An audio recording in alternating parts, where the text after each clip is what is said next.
নবী আলাইহিস সালাম ইরশাদ করেছেন, যে ব্যক্তি আমার কোনো সুন্নতকে জিন্দা করবে, অর্থাৎ সমাজ থেকে হারিয়ে গেছে সেটার পুনর্প্রচলন দিবে, অন্যদের মধ্যে প্রচার করবে এবং তার প্রচারে তার দেখা দেখি অন্যরাও সেটা আমল করবে, সমাজে সেটা পুনরায় প্রতিষ্ঠিত হবে, চালু হবে, এই কাজ যে করবে, আল্লাহ রাব্বুল আলামিন ওই ব্যক্তিকে তার দেখা দেখি এবং তার বলার কারণে যত মানুষ আমল করবে, ওই সুন্নাহ জিন্দা হবে, তাদের সবার আমলের সমপরিমাণ সওয়াব আল্লাহ তাআলা এই সুন্নাহ জিন্দাকারী ব্যক্তিকে দান করবেন।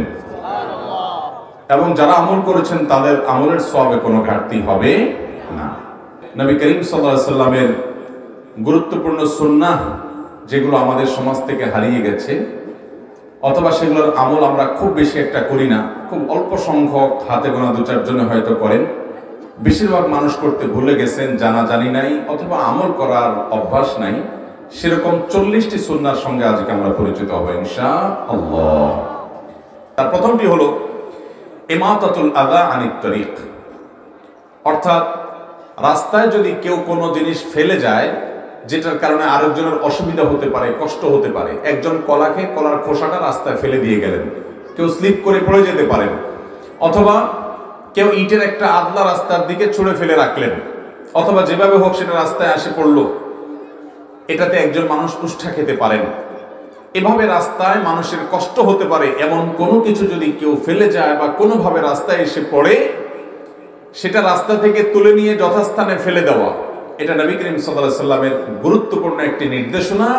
এবং শুধুমাত্র এটি তার সুন্নাহই নয়, এটি রীতিমতো ঈমানের অঙ্গ। তিনি ঈমানের অঙ্গ সম্পর্কে বলতে গিয়ে সে হাদিসে, ঐতিহাসিক হাদিসে তিনি বলেছেন যে আদনাহা ইমাতাতুল আযা আনিত তরিক, ঈমানের সবচেয়ে সাধারণ শাখা হলো রাস্তায় কষ্টদায়ক কোনো কিছু পড়ে থাকতে দেখলে, মানুষের কষ্ট হতে পারে এমন কিছু পেলে সেটাকে তুলে যথাস্থানে ফেলে দেওয়া।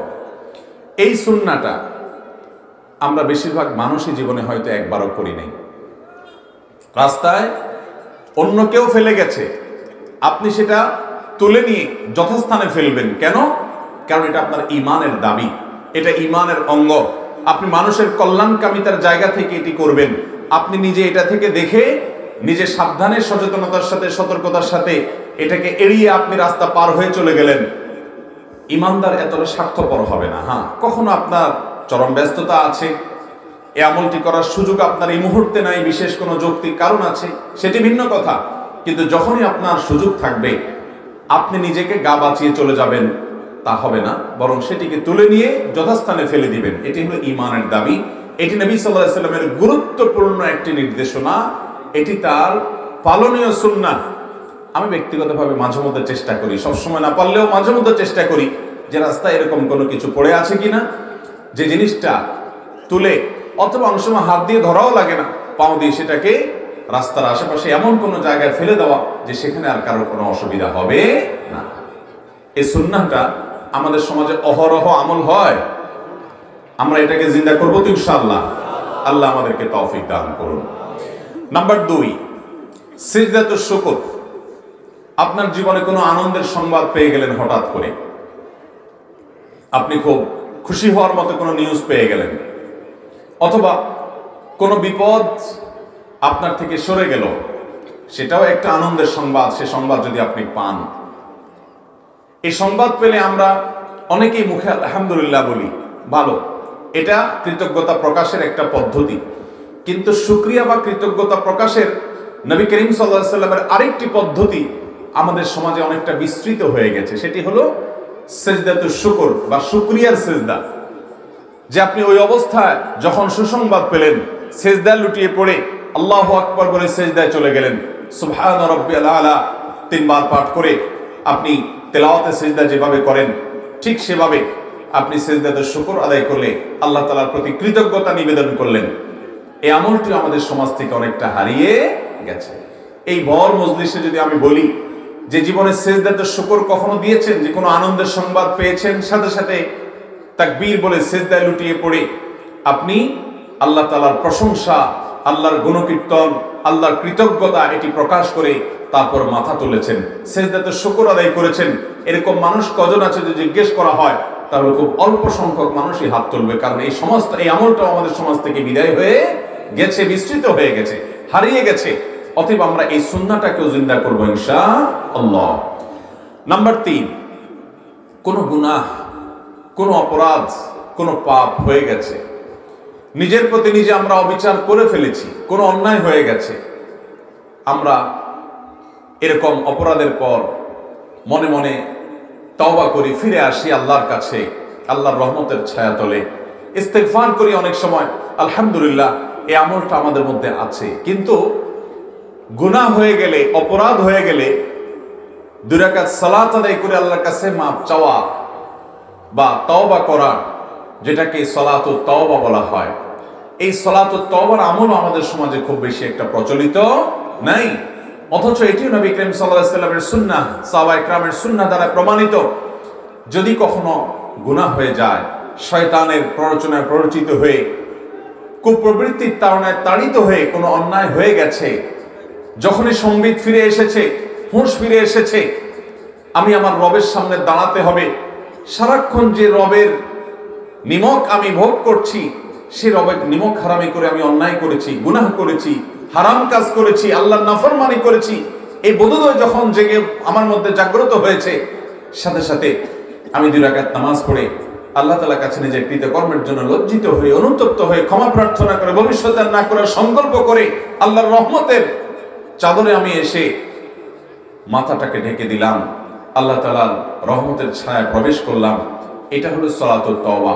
তাহলে কোনো গুনাহ হয়ে গেলে মুখে আমরা অনেকে ইস্তেগফার পড়ি, অন্তর দ্বারাও করি আলহামদুলিল্লাহ, কিন্তু সালাত আদায় করে তওবা, এটার আমল খুব একটা বেশি আমাদের মধ্যে প্রচলিত। আজকে থেকে করব তো ইনশাআল্লাহ। নাম্বার 4, কোন গুনাহ, কোন ভুল হয়ে গেলে সে ভুলের প্রায়শ্চিত্তের জন্য সাদাকা করা, যে আমি আল্লাহকে সন্তুষ্ট করবার জন্য 10, 20, 50, 100 টাকা আমি দান করে দিলাম, যাকে আল্লাহ যতটুকু তৌফিক দিয়েছেন সে অনুপাতে তিনি দান করে দিলেন। গুনাহ থেকে মুক্তির জন্য অন্তর থেকে লজ্জিত হয়ে, নিজেকে ভৎসনা করে, অনুতপ্ত হয়ে, ভবিষ্যতে না করার সংকল্প তো করবই, মুখে আল্লাহর কাছে ক্ষমা প্রার্থনা তো করবই, এবং 2 রাকাত সালাত আদায় করে আল্লাহর কাছে ক্ষমা প্রার্থনা করব। পাশাপাশি মাঝে মধ্যে তৌফিক হলে কোনো কোনো অপরাধের কারণে, বিশেষ করে যখন মনে হবে যে অনেক জঘন্য অপরাধ আমি করে ফেলেছি, তখন কিছু সাদাকা আল্লাহর রাস্তায় করে দেওয়া তওবার অংশ হিসাবে। এটি এই আমল আমাদের সমাজ থেকে প্রচলিত নাই, বরং এটি হারিয়ে গেছে। কাব ইবনে মালিক রাদিয়াল্লাহু তাআলা আনহু সাহাবী, এটি তার গুরুত্বপূর্ণ একটি সুন্নাহ, এবং আরো সাহাবীদের আমল থেকে এটি প্রমাণিত যে কোনো গুনাহ হয়ে গেলে, কোনো ভুল হয়ে গেলে কিছু সাদাকা করে আল্লাহর কাছে মাপ চাওয়া। কাব ইবনে মালিক রাদিয়াল্লাহু তাআলা আনহু তার তওবার মধ্যে এই পদ্ধতি অনুসরণ করেছেন। ইমাম ইবনুল কাইয়িম রাহিমাহুল্লাহ সেই ঘটনা উল্লেখ করে বলেছেন, এখান থেকে প্রমাণিত হয় যে যদি গুনাহ বা ভুল হয়ে যায়, অন্যায় হয়ে যায়, তখন সে অন্যায়ের প্রায়শ্চিত্ত করার জন্য তওবার অংশ হিসাবে কিছু টাকা পয়সা দান করা, কিছু দান সাদাকা করা, এটি মুস্তাহাব, উত্তম। এটিও নবী সাল্লাল্লাহু আলাইহি সাল্লামের সাহাবীদের আমল থেকে প্রমাণিত, এটিও একটি সুন্নাহ। 5 নম্বরের যে সুন্নাহটি আমাদের সমাজ থেকে হারিয়ে গেছে, তা হলো আপনি যখন কোনো মজলিসে থাকবেন, একটা মজলিসে আপনি বসে আছেন, পরামর্শ সভা চলছে, যে কোনো বিষয়ে আলোচনা চলছে, আপনি মাঝে মধ্যে ইস্তেগফার বলে উঠবেন, আস্তাগফিরুল্লাহ ওয়া আতুবু ইলাইহি, আস্তাগফিরুল্লাহ ওয়া আতুবু ইলাইহি। অবসর সময়গুলোকে আমাদের ইস্তেগফার দিয়ে পরিপূর্ণ করা, হঠাৎ হঠাৎ ইস্তেগফার বলে ওঠা, এটি নবী করিম সাল্লাল্লাহু আলাইহি সাল্লামের গুরুত্বপূর্ণ একটি সুন্নাহ ছিল। মজলিসের ফাঁকে ফাঁকে ইস্তেগফার পাঠ করা সাহাবায়ে কেরামের সুন্নাহ ছিল। এই সুন্নাহটা আমাদের থেকে হারিয়ে গেছে। আমরা মনে করি কোনো গুনাহ করলে তখন শুধু ইস্তেগফার করব না, চলতে ফিরতে, উঠতে বসতে, আপনি কোথাও ওয়েটিং রুমে আছেন, অপেক্ষা করছেন, ডক্টরের রুমে প্রবেশ করবেন, সিরিয়ালে আছেন, আপনি অবসর সময়টা ইস্তেগফার করতে থাকবেন। আজকাল আমাদের অবসর সময়গুলো আমাদের স্মার্টফোন নিয়ে গেছে, আমাদের ফেসবুক, ইউটিউব আমাদের থেকে কেড়ে নিয়ে গেছে, এগুলো সব দখল করে ফেলেছে আমাদের এই স্মার্টফোনগুলো। অথচ অবসর সময়গুলোতে আমরা প্রচুর পরিমাণে ইস্তেগফার করতে পারি। চেষ্টা করবো তো ইনশাআল্লাহ। তাহলে বিশেষ করে কোনো মজলিসে যখন থাকবো, মজলিসের ফাঁকে ফাঁকে ইস্তেগফার করা, এটি গুরুত্বপূর্ণ একটি সুন্নাহ, যা সমাজ থেকে প্রায় হারিয়ে গেছে বললেই চলে। আরাবিয়ানদের মধ্যে অবশ্য দেখা যায়, তারা বিভিন্ন মজলিসে বসলে ফাঁকে ফাঁকেই তারা আস্তাগফিরুল্লাহ আস্তাগফিরুল্লাহ ওয়া আতুবু ইলাইহি অথবা দুরূদ শরীফ তারা ফাঁকে ফাঁকে বলে ওঠেন। কিন্তু আমাদের সমাজে এই আমলের প্রচলন একেবারে নেই বললে চলবে। আমরা ইনশাআল্লাহ বিদিল্লাহ এখন থেকে কোনো মজলিসে বসে থাকলে ফাঁকে ফাঁকে হঠাৎ করে আমরা আস্তাগফিরুল্লাহ আস্তাগফিরুল্লাহ ওয়া আতুবু ইলাইহি অথবা ইস্তিগফারের যত ভাষ্য আছে সেগুলো দিয়ে আল্লাহর কাছে ইস্তিগফার করব ইনশাআল্লাহ। নাম্বার 6, ওসিয়ত লিখে যাওয়া। আব্দুল্লাহ ইবনে ওমর রাদিয়াল্লাহু তাআলা আনহু বর্ণিত হাদিসে নবী করিম সাল্লাল্লাহু আলাইহি ওয়াসাল্লাম বলেছেন, কারোর যদি ওসিয়ত করবার মতো কোনো বিষয় থাকে সে যেন ওসিয়ত লেখা ছাড়া রাতে না ঘুমায়।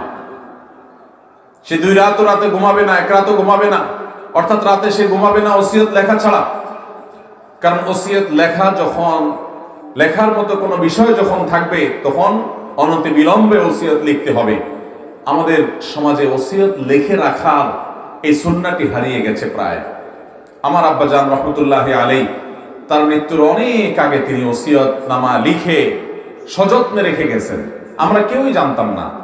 তার মৃত্যুর পর, তার দাফনের পর বেশ কয়েকটা দিন পার হওয়ার পর আমার ভাই ব্রাদাররা যখন তার সব পুরাতন ফাইল ঘাটতে লাগলো তখন দেখলেন সযত্নে তিনি লিখে একেবারে সন্তানদের নাম, তাদের সংখ্যা সব উল্লেখ করে তাদের সবাইকে তিনি ওসিয়ত করে গেছেন। এই ওসিয়ত আমাদের সমাজ থেকে হারিয়ে গেছে।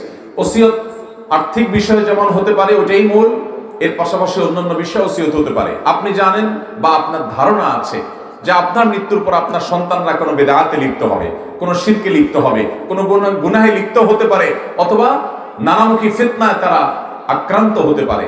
আপনি তাদেরকে বিশেষ কিছু গাইডলাইন করে যান, ওসিয়ত করে যান। জীবদ্দশা উপদেশের চাইতে লিখিত ওসিয়ত যদি রেখে যান সন্তানদের মধ্যে আপনার মৃত্যুর পরে প্রভাব পড়বে অনেক বেশি। বিশেষ করে যখন আর্থিক বিষয় থাকবে সেটা তো অবশ্যই আপনাকে লিখতে হবে। একটা ডায়েরিতে আপনি নিয়মিত আপনি লিখে রাখবেন আপনার পাওনা দেনার হিসাব, আপনার লেনদেনের হিসাব, আপনার মৃত্যুর পর আপনার সম্পদ দিয়ে কোনো একটা ভালো কাজ হোক, সাদেকায়ে জারিয়া হোক, মসজিদ মাদ্রাসা হোক, জনকল্যাণমূলক কোনো কাজ হোক, অথবা আপনার ওয়ারিস যাদের জন্য কোরআনে হিস্সা, আপনার মৃত্যুর পর সম্পদের হিস্সা ঠিক করা নাই এরকম কোনো আত্মীয় যারা আছে যেমন নাতি নাতনি, এদের কোনো নির্দিষ্ট হিস্সা ঠিক করা নেই, তাদের জন্য আপনি অথবা অন্য কারোর জন্য আপনি ওসিয়ত করে যেতে চান যে আমার সম্পদের এই অংশ বা ওই মুখ সম্পদটা বা এই পরিমাণ টাকা আমি চাই যে আমার মৃত্যুর পর তোমরা তাকে দিবা বা ওই খাতে ব্যয় করবা। তো এগুলো লিখে ফেলান সন্তানদেরকে সম্বোধন করে। এটি সুন্নাহ। এই সুন্নাহটা আমাদের সমাজ থেকে হারিয়ে গেছে।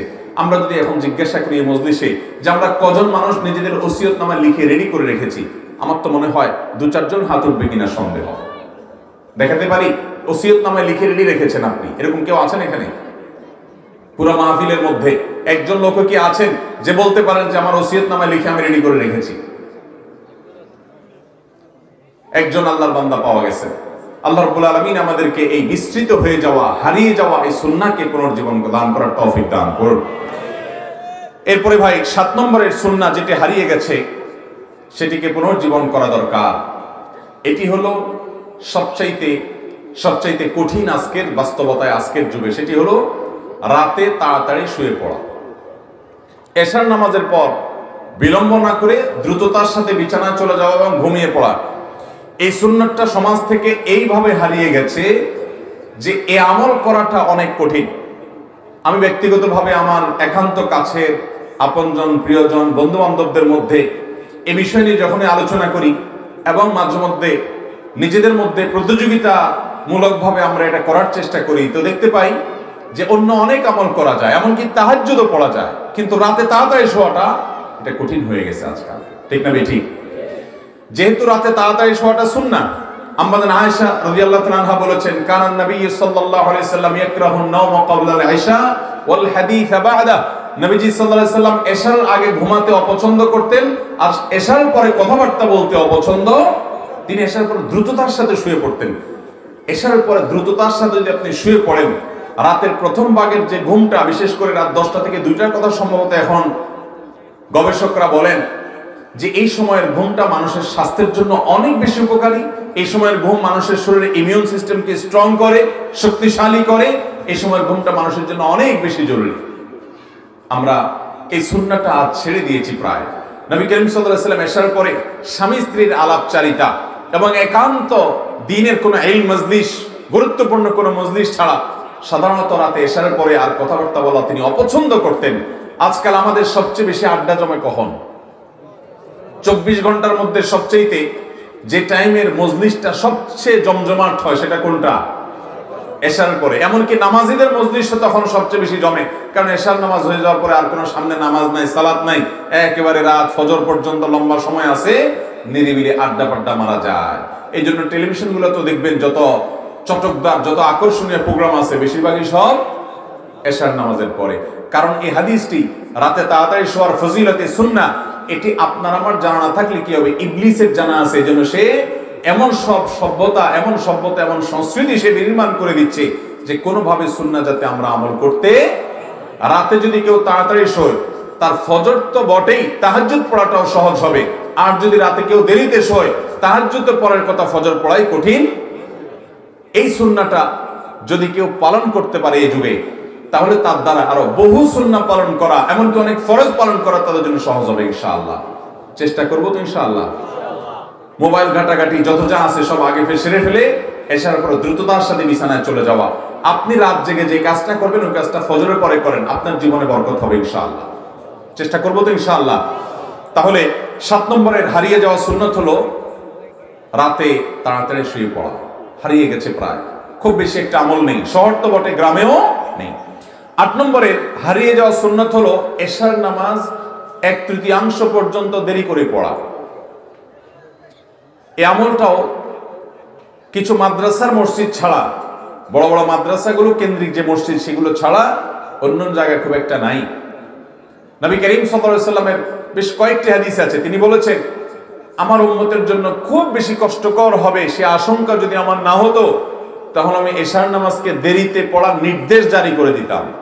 এই হাদিস থেকে বোঝা যায় নবী সাল্লাল্লাহু আলাইহি ওয়াসাল্লাম চাইতেন এশার নামাজ একটু বিলম্ব করে পড়া। বিলম্ব করে পড়া বলতে মধ্যরাত পর্যন্ত নেওয়া না, বিলম্ব করে পড়া বলতে সর্বোচ্চ 1/3 পর্যন্ত নেওয়া। এর মাধ্যমে কি হবে? এশার আগে সব কাজগুলা করা সহজ হবে, খাওয়া দাওয়া সব। তারপরে এশার নামাজ পড়ে মানুষ ঘুমিয়ে যাবে। এশার আগে নবী সাল্লাল্লাহু আলাইহি ওয়াসাল্লাম খাওয়া পছন্দ করতেন। কেন? আপনি এশার আগে যখন খেয়ে ফেলবেন তখন এশার পর তাড়াতাড়ি শোয়া সহজ হবে। তাছাড়া এশার আগে যখন আপনি খেয়ে মসজিদে যাবেন, জামাতে সালাত আদায় করবেন, রুকু সিজদা করবেন, উঠবস করবেন, আপনার খাবারটা হজম হয়ে যাবে, এরপর আপনি বিছানা যাবেন, সেটা আপনার স্বাস্থ্যের জন্য ভালো। নবী সাল্লাল্লাহু আলাইহি ওয়াসাল্লামের সুন্নাহর মাঝে ওই যে বললাম দুনিয়ার কল্যাণও আছে, আখিরাতের কল্যাণও আছে।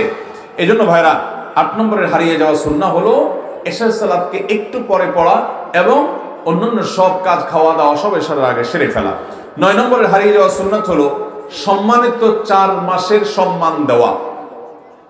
কোরআনে কারিমে সূরা বাকারা এবং সূরা তাওবা 2 জায়গায় আল্লাহ রাব্বুল আলামিন সম্মানিত 4 মাস সম্পর্কে আলোচনা করেছেন। আমি যদি এখন জিজ্ঞাসা করি সম্মানিত 4 মাস আবার কি, কোন 4 মাসকে সম্মানিত 4 মাস বলা হয়, আমার তো বিশ্বাস যে 10টা হাত উঠবে কিনা সন্দেহ আছে।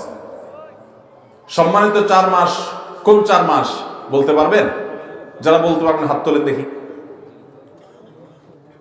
2, 3, 4, 5। এত বড় মজলিসে 5-6টি হাত মাত্র উঠেছে, তার মানে বাকি লোকেরা আমরা বেশিরভাগ মানুষ জানিও না। মোহতারাম হাজরিন, আল্লাহ রাব্বুল আলামিন কোরআনে কারিমে কোনো খুচরা কথা বলেন নাই, সব পাইকারি এবং মৌলিক কথা বলেছেন। কোরআনে কারিমে একাধিক জায়গায় কোনো বিষয় যদি আলোচনা হয়, নবী করিম সাল্লাল্লাহু আলাইহি সাল্লাম যদি সেটার ব্যাখ্যা করেন বিভিন্ন হাদিসে, তাহলে বুঝতে হবে বিষয়টা খুবই গুরুত্বপূর্ণ। আল্লাহ তাআলা কোরআনে কারিমে বলেছেন ইয়াসআলুনাকা আনিশ শাহরিল হারাম কিতালিন ফীহি কুল কিতালুন ফীহি কাবীর ওয়া সাদ্দুন আন সাবিলিল্লাহ।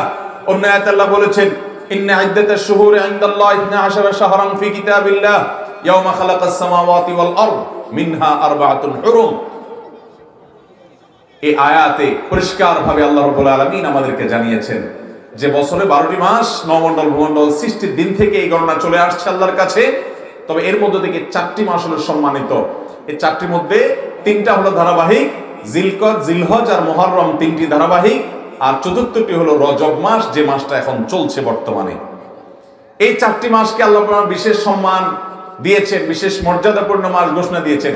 এই মাসগুলো যে সম্মানিত মাস সেই কথাটা মাথায় রেখে এই মাসে অন্যান্য আমলগুলো, রুটিন আমলগুলোকে বিশেষ গুরুত্বের সাথে করব, গুনাহ কাজ থেকে বেঁচে থাকার জন্য আলাদা চেষ্টা করব। কারণ আল্লাহ বলেছেন যালিকা দ্বীনুল কাইয়্যিম ফালা তাজলিমু ফীহিন্না আনফুসাকুম। এই মাসগুলোতে তোমরা নিজেদের প্রতি অবিচার করবে না, অর্থাৎ গুনাহের কাজ, পাপের কাজ অন্য মাসের চেয়ে এই মাসে বেঁচে থাকার জন্য বিশেষভাবে চেষ্টা করবে। তাহলে হারিয়ে যাওয়া গুরুত্বপূর্ণ একটা আমল হলো এই সম্মানিত 4 মাসের ধারণাটাই হারিয়ে গেছে। সম্মান দেওয়া তো পরের কথা, এটাকে আমরা পুনর্জীবন দিব তো ইনশাআল্লাহ। সম্মানিত 4 মাস, আবারও বলছি, জিলকদ, জিলহজ, মুহররম, শেষ 3 মাস। আর চতুর্থটা কোনটা? রজব মাস। রজব মাস আর জিলকদ, জিলহজ, মুহররম, এই 4টা মাস, এই মাসগুলোকে আল্লাহ তাআলা সম্মান দিয়েছেন। আপনি আর কিছু করতে না পারেন, এই মাসগুলো যখন পার হবে তখন আপনি মাথায় রাখবেন যে আল্লাহ তাআলা এগুলোকে মর্যাদাপূর্ণ মাস ঘোষণা করেছেন। এই মাসগুলোতে যুদ্ধ বিগ্রহ করতে আল্লাহ নিষেধ করেছেন। অতএব ঝগড়াঝাটি থেকেও আমরা বেঁচে থাকার চেষ্টা করব, গুনাহ থেকে বেঁচে থাকার চেষ্টা করব, সাধারণ নেক আমলগুলো বেশি বেশি করার চেষ্টা করব। আলাদা কোনো নতুন কোনো আমল এই মাসগুলোর জন্য নাই। অতএব সম্মানিত মাসের সম্মান দেওয়া এটিও হারিয়ে গেছে। নাম্বার 10, মুহররম মাসের রোজা রাখা। নবী করিম সাল্লাল্লাহু আলাইহি সাল্লাম বলেছেন, আফদালুস সিয়ামি বা'দা রমাদান শাহরুল্লাহিল মুহররম। রমাদানের পরে সবচেয়ে উত্তম রোজা হলো মুহররম মাস, আল্লাহর মাস মুহররম মাসের রোজা। মুহররম মাসের নফল রোজা, এটাও আমাদের সমাজে খুব একটা মানুষ রাখে না, জানাজানিও নাই। বিদায় কোরবানির ঈদের মাস যেটি জিলহজ মাস, সে মাস চলে গেলে মুহররম অর্থাৎ বছরের প্রথম মাস যখন শুরু হবে, গোটা মাস ব্যাপী নফল রোজা রাখার চেষ্টা করব আমরা ইনশাআল্লাহ। এরপর 11 নম্বর আমল, হারিয়ে যাওয়া আমলের মধ্যে থেকে, সুন্নাহর মধ্যে থেকে একটা হলো, 11 নম্বরটা হলো বৃষ্টি হলে শরীর খালি করে একটু গায়ে পানি লাগানো। আপনার ছাদে হোক, আপনার নিজের আঙ্গিনায় হোক, যেখানে তৌফিক হয় আপনি বৃষ্টির পানি একটু গায়ে লাগাবেন। একেবারে জবজবা বৃষ্টিতে আপনাকে কয়েক ঘন্টা ভিজতে বলা হয় না যে ঠান্ডা লাগায় ফেলবেন, বরং আপনি জামা খুলে খালি করে কিছুটা গায়ে পানি লাগাবেন। নবী করিম সাল্লাল্লাহু আলাইহি ওয়াসাল্লামের সুন্নাহ এটি। হাদিসে নবী সাল্লাল্লাহু আলাইহি ওয়াসাল্লাম এই সম্পর্কে ফজিলত বর্ণনা করেছেন এবং সাহাবীদের উৎসাহ দিয়েছেন। যার কারণে বৃষ্টি যখন হয়, আপনি সবসময় পারেন না, মাঝে মধ্যে 2-1 সময় অন্তত বৃষ্টির পানিটা গায়ে লাগাবেন। এটি নবী সাল্লাল্লাহু আলাইহি ওয়াসাল্লামের সুন্নাহ। তার এই সুন্নাহর মধ্যে কল্যাণ আছে, আমরা আজকে বুঝি অথবা 200 বছর পরে বুঝি গবেষণার মাধ্যমে, কিন্তু অবশ্যই সেখানে কল্যাণ আছে। 12 নম্বর সুন্নাহ হলো তাহিয়াতুল মসজিদ এবং তাহিয়াতুল ওযুর সালাত আদায় করা। আমাদের দেশে কজন মানুষ তাহিয়াতুল মসজিদ আদায় করে? নাই বললে চলে। তাহিয়াতুল মসজিদ যাও 2-4 জন আদায় করে, তাহিয়াতুল ওযু তো একেবারেই বিলুপ্ত হয়ে গেছে বলতে গেলে চলে সমাজ থেকে। যে ওযু করার পর 2 রাকাত নামাজ, ওযু হয়ে গেছে, কোনো কথাবার্তা বলার আগে ওযু করেছেন, যেখানে সম্ভব কাছাকাছি জায়গা ওযু যেখানে করেছেন তার পাশেই কিবলার দিকে ফিরে দাঁড়িয়ে 2 রাকাত সালাত আদায় করে ফেলেন বিলম্ব না করে। এটাকে বলা হয় তাহিয়াতুল ওযু। ওযুর সম্মানার্থে 2 রাকাত নামাজ আদায় করা।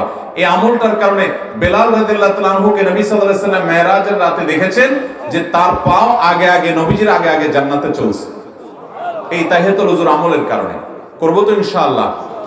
তাহিয়াতুল মসজিদের নামাজ নবী করিম সাল্লাল্লাহু আলাইহি ওয়াসাল্লাম এত গুরুত্ব দিতেন যে মসজিদে আপনি ঢুকলেন, ইদা দাখালা আহাদুকুমুল মাসজিদা ফালা ইয়াজলিস হাত্তা ইউসাল্লি রাকাতাইন। মসজিদে যদি কেউ তোমাদের ঢুকে তাহলে সে 2 রাকাত নামাজ পড়া ছাড়া যেন না বসে। নবী সাল্লাল্লাহু আলাইহি ওয়াসাল্লাম গুরুত্ব দিতেন আল্লাহর ঘরের সম্মানার্থে 2 রাকাত নামাজ পড়ে তারপরে বসবে, নামাজ পড়া ছাড়া বসবে না। আমাদের সমাজ থেকে আমলটা অনেকটা হারিয়ে গেছে। কোন কোন ব্যক্তি, কোন কোন সাহাবী মসজিদে ঢুকে যদি বসে যেতেন, নবী সাল্লাল্লাহু আলাইহি ওয়াসাল্লাম বলতেন, কুম, দাঁড়িয়ে যাও, ফাসাল্লি রাকাতাইন, এবং 2 রাকাত নামাজ পড়ো, এরপর তুমি বসো। অতএব মসজিদে ঢোকার পর 2 রাকাত নামাজ আর ওযু করার পর 2 রাকাত নামাজ পড়বো তো ইনশাআল্লাহ। এটা আমাদের সমাজ থেকে হারিয়ে গেছে বললেই চলে। 13 নম্বর সুন্নাহ যেটি হারিয়ে গেছে আমাদের সমাজ থেকে, সেটা হলো ব্যবসায়ীদের সুন্নাহ। সেটি হলো কোনো মাল বিক্রি করার পর সে মাল ফেরত নেওয়া। মাল বিক্রি করে ব্যবসা করবেন, আপনার লাভ হবে। আর যদি ক্রেতা যৌক্তিক কোনো কারণে আপনার মালের কোনো পরিবর্তন করা ছাড়া যদি আপনার কাছে ফেরত দিতে নিয়ে আসে, তাহলে সেটা চেঞ্জ বা ফেরত দিয়ে তার মূল্য তাকে পরিশোধ করে দিবেন। এর কারণে একটি সুন্নাহ জিন্দা হবে এবং সুন্নাহ জিন্দা করার সব আপনি লাভ করবেন। ব্যবসা দুনিয়ারটা না হলো আখিরাতেরটা হবে ইনশাআল্লাহ। ইমানদার ব্যবসায়ী সেই কাজটা করবে। আমাদের ব্যবসায়ী ভাইরা মাল বিক্রি করার পর যদি ফেরত দিতে কেউ আনে, ফেরত তো দূরের কথা, চেঞ্জ করতে আনলেও আমরা নানা রকম টালবাহানা করি। অনেক সময় দেখা যায় একই মাল, একই দামের মাল, যেহেতু চেঞ্জ করতে আনছে ভদ্রলোক, ওই চান্সে তার কাছ থেকে আরো অতিরিক্ত টাকা দাবি করি, অযথা তাকে হয়রানি করি, পেরেশান করি, অতিরিক্ত মূল্য তার কাছ থেকে নেই। অথচ নবী সাল্লাল্লাহু আলাইহি ওয়াসাল্লামের গুরুত্বপূর্ণ একটা সুন্নাহ হলো বিক্রিত মাল ফেরত নেওয়া। আপনি সবসময় না পারেন যে আপনার মালে পরিবর্তন করে ফেলেছে অথবা নষ্ট করে ফেলেছে বা এটা মূল্যমান কমিয়ে দিয়েছে, তারটা ভিন্ন কথা, কিন্তু যে এরকম কিছু করে নাই তার মালটা আপনি ফেরত দিবেন আল্লাহকে খুশি করবার জন্য। আর যখন কোনো দোকানদার এরকম করবে, ইনশাআল্লাহ বিইذনিল্লাহ তার ব্যবসার মধ্যে যেমন আল্লাহ বারাকা দান করবেন, ক্রেতাদের মধ্যেও তার দোকানের প্রতি, তার ব্যবসার প্রতি আস্থা তৈরি হবে ইনশাআল্লাহ। 14 নম্বর সুন্নাহ যেটা হারিয়ে গেছে আমাদের সমাজে, তা হলো অপরিচিত লোককে সালাম দেওয়া। আমরা সাধারণত সালাম দেই কাকে? পরিচিত মানুষজনকে। রাস্তায় একজন মানুষকে আপনি চিনেন না, পথচারী, তাকে সালাম দেওয়া হয় সচরাচর? দেওয়া হয় না। আমরা শুধুমাত্র মুখ চেনা লোককে সালাম দেই, অথচ নবী করিম সাল্লাল্লাহু আলাইহি ওয়াসাল্লাম বলেছেন, তুমি সালাম দিবে তাকে যাকে চেনো, তাকেও সালাম দিবে যাকে তুমি চেনো না। তাহলে অচেনা মানুষকে সালাম দেওয়া, এটা নবী করিম সাল্লাল্লাহু আলাইহি ওয়াসাল্লামের গুরুত্বপূর্ণ একটি সুন্নাহ। কেউ আপনার সাথে কথা বলতে আসছে, তো তিনি কথা বলার শুরুতে তিনি সালাম দিবেন। তিনি ভুলে গেছেন, তো আপনি তাকে সালাম দিবেন। অপরিচিত অজানা মানুষটাকেও আমরা সালাম দেব ইনশাআল্লাহ। 15 নম্বর যে সুন্নাহটা হারিয়ে গেছে সেটি হলো মিসওয়াকের সুন্নাহ। ভাইরা আমার, নবী করিম সাল্লাল্লাহু আলাইহি ওয়াসাল্লাম মিসওয়াক করতেন তার জীবনে এত জায়গায়, যে সেটা শুধুমাত্র আমরা মনে করি মুখ পবিত্র করার বা মুখ পরিচ্ছন্ন করার, দাঁত পরিষ্কার করার মাধ্যম না।